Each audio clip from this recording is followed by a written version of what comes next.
पावसाचं वातावरण असं होतं की सकाळ झाली की सायंकाळ झाली काही समजलंच नाही. चला आज बनवू म्हटलं बीटाचे थालीपीठ. बीटाचे थालीपीठ ना आम्हा सर्वांना जाम आवडतात.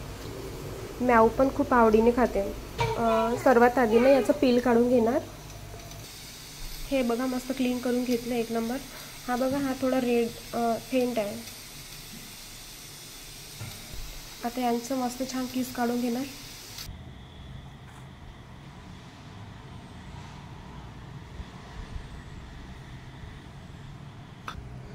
किस काढायला ना खूप जोर लावावा लागतो, पण म्याऊचे बाबा घरी नसल्यामुळे मीच काढत आहे. आणि इथे ना म्याऊ मधामधात हात घालत आहे. काही बनवत असलं ना हे म्याऊचं धुमाकूळच असते इथे.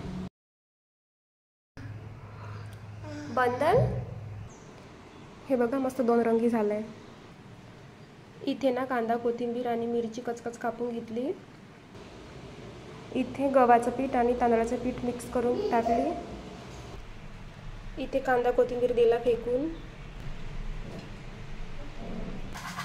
तीळ ओवा टाकलं झोकून. हळद, तिखट, रायला मीठ.